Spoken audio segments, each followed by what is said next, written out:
This is Gene Key, Skyserve, Texas News. Texas is appealing the dismissal of its lawsuit against the federal government and a refugee resettlement agency over the placement of Syrian refugees in the state. The TexasTribune.org contributed to this report. Texas has alerted the U.S. Fifth Circuit Court of Appeals that it would appeal a June decision by a Dallas-based U.S. district judge who ruled the state did not have the grounds to sue the federal government over the placement of refugees in Texas, and that the state failed to provide a plausible claim that a refugee resettlement nonprofit breached its contract. Texas first filed suit in December against the federal government and the International Rescue Committee. But the federal government had warned Texas it didn't have the power to reject Syrian refugees. Refugee resettlement in the United States is coordinated and completely funded by the federal government. But the state is in charge of contracting with local nonprofit organizations distributing the federal dollars to those groups.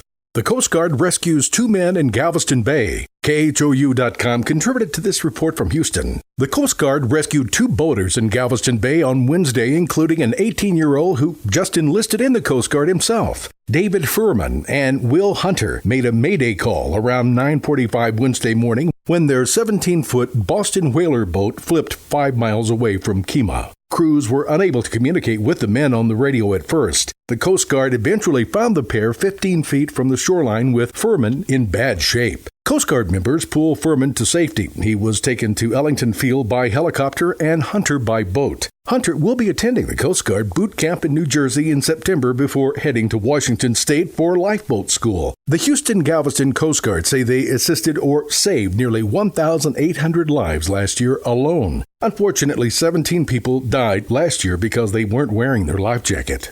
The University of Texas has told an Austin donut shop to stop making their delicious, famous Longhorn Donuts. Fox4News.com contributed to this report from Austin. Angel Singh, the owner of Donut Taco Palace in Austin near the university and mastermind behind the shop's sought-after donut shape, says she's made the Longhorn Donuts since about 2008. But in July, she received a cease and desist letter from trademark attorneys representing the University of Texas. Defending the University of Texas actions, a spokesperson says businesses both large and small go through the school's Office of Brand, Trademarks, and Licensing in order to use their trademarks. It would be unfair if we were to ask some people and not others, so we have to be consistent in how we do it. Singh says she hasn't stopped making the donuts, she just calls them la vaca, Spanish for the cow.